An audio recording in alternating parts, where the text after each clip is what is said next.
When leaders make the right people choices, they are essentially making investments that lead to greater productivity, creativity, and operational efficiency.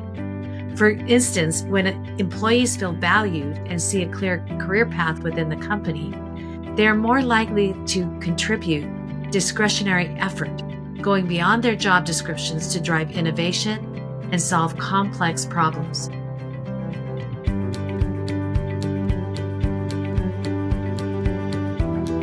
Welcome to the Leadership Transformations Podcast.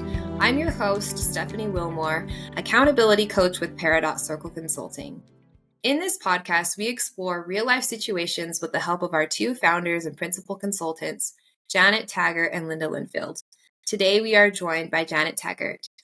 Janet specializes in empowering leadership from the inside out, coaching aspiring to executive leaders to become known for their highest value.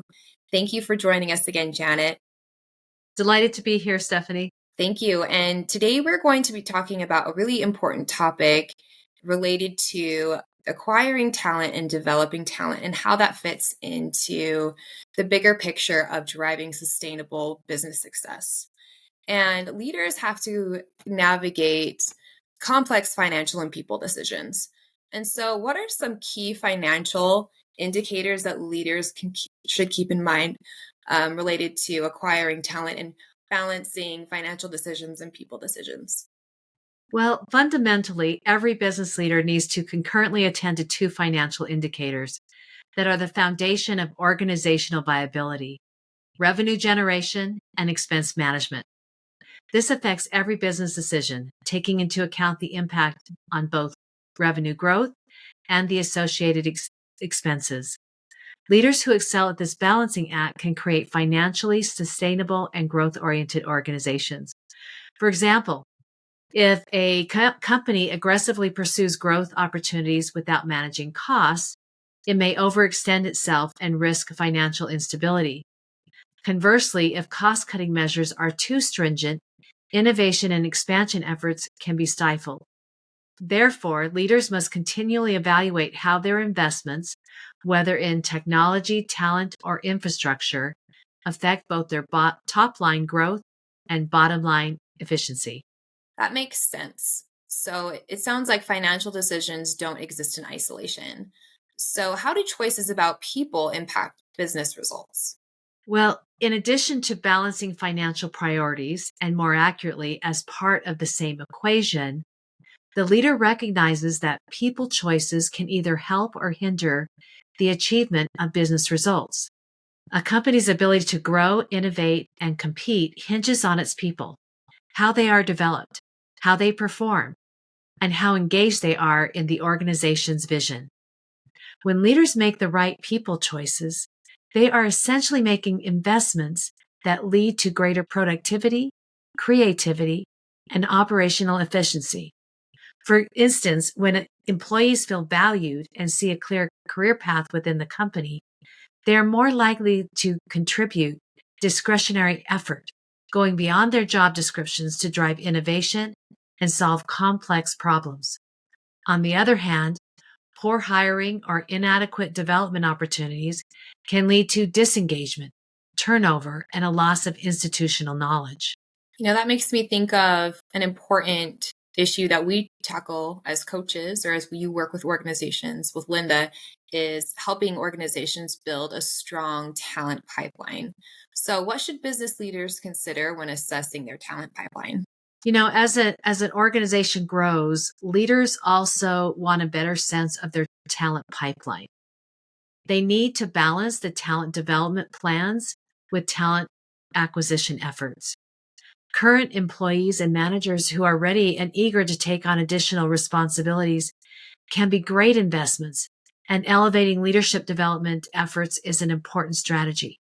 People who are invested in tend to build strong, loyal relationships, give a discretionary effort, and stay with the organization. Developing internal talent ensures continuity and fosters a culture of learning and adaptability. A well-structured talent pipeline allows leaders to anticipate future needs rather than reacting to crises. For example, if a business knows that a senior leader is retiring in 2 years, it can begin preparing a successor through targeted training, mentoring, and incremental responsibility increases.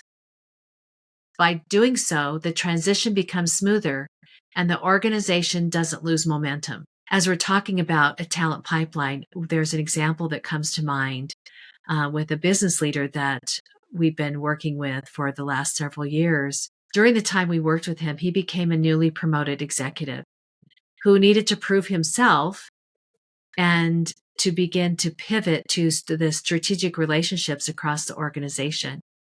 What he needed was a team at least 2 levels deep to ensure the work was being completed in a way that would represent him as a leader and the team well. He also needed a team that could weather the rapid pace of change so that others across the organization would look forward to working with the team. So we applied our mission, which is to help leaders lead and to help the best leaders become even better. So in the context of the team's responsibilities, we identified who his key players were and who might be in the future. We then recommended a tiered approach depending on the needs of the individual and the team and their future growth needs. For example, his top leaders received individual structured coaching programs to create a shared culture and a language within the team. Being his leaders, they would be able to support that shared culture. Those who showed most promise were enrolled in a group program to help assess their interest level and likely aptitude for leadership. This helped to ensure the largest investments were made for those who are really hungry for leadership. Those who demonstrated their aptitude and passion for leadership then received the same structured program as the top leaders, further supporting that shared culture. We also offered group trainings for specific challenges such as communication, and these were offered to the entire team, again, supporting that team culture and helping that leader to be able to begin to pivot into their executive role. While development takes time, this leader has experienced the support he's needed to take on important issues and play a key role in the strategic discussions and positively influence organizational decision-making. His top leaders have stepped up in a big way, demonstrating resilience, building key relationships, and accomplishing difficult tasks, all aligned with the leader's vision for how his team needed to work across the organization.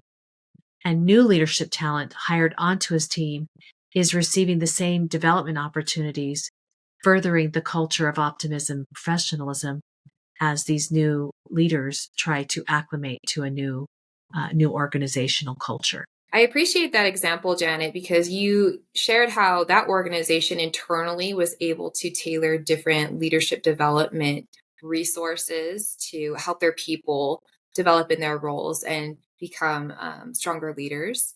And any organization could approach you in that way to help certain leaders. And when it comes to the pipeline, think strategically about what kind of supports they could put in to help their internal teams become even stronger.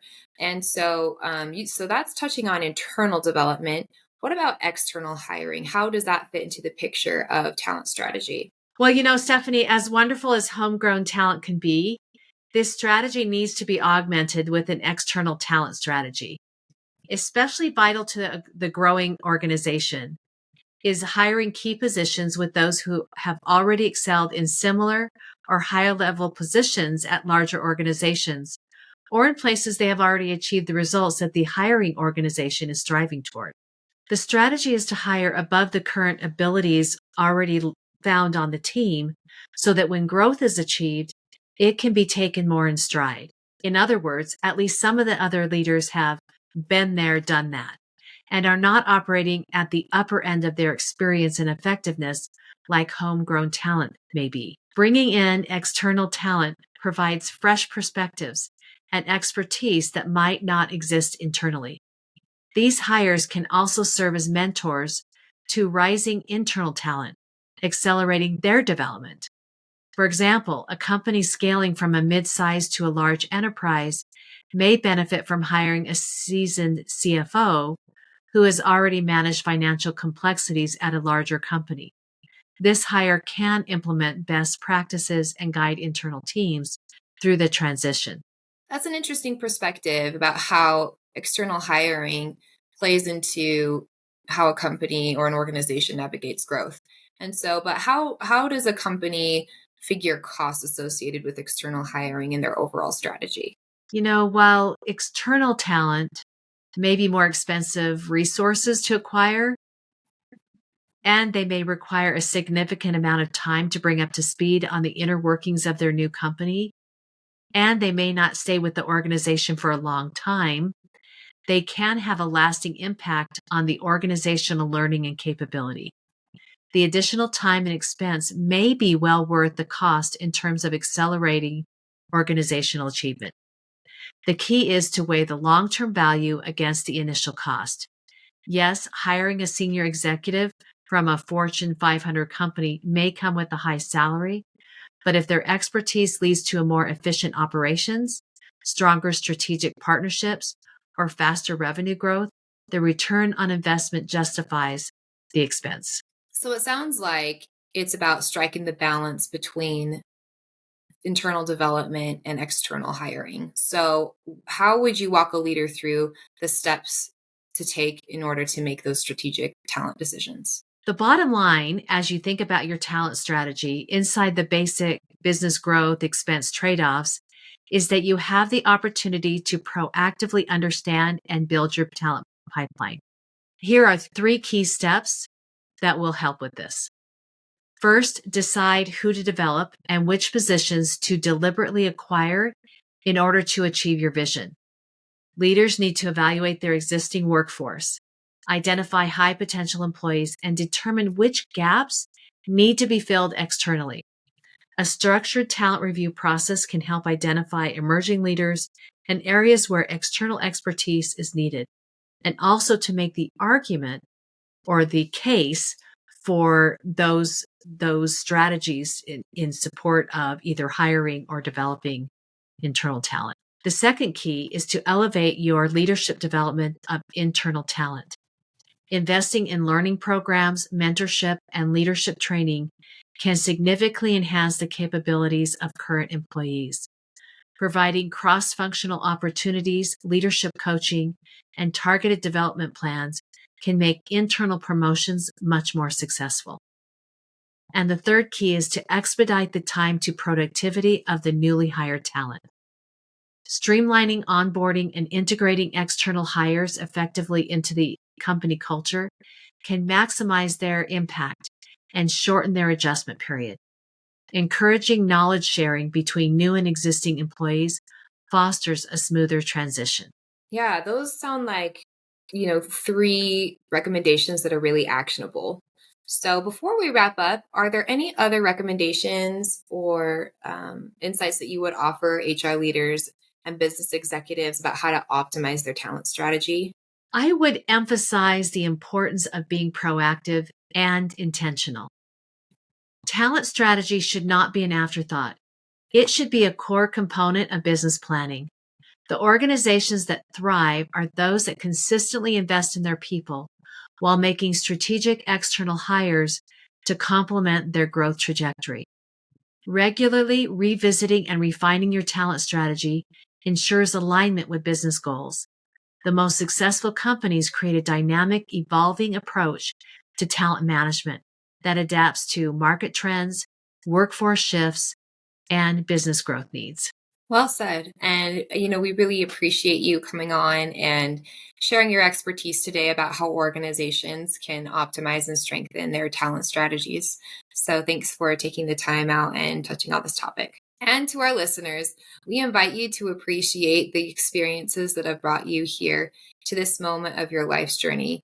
And we invite you to stay open to the possibilities within you. You are meant for greater things. Until next time. At Paradox Circle, we facilitate the growth and transformation of individuals, leaders, and emerging leaders of fast-growing tech-savvy organizations. If any of our listeners are interested in learning more about our approach to leadership coaching at Paradox Circle Consulting and how to help transform how you show up at work, book a consult with us online at paradoxcircleconsulting.com. We would love to help you and your organization achieve more than ever before.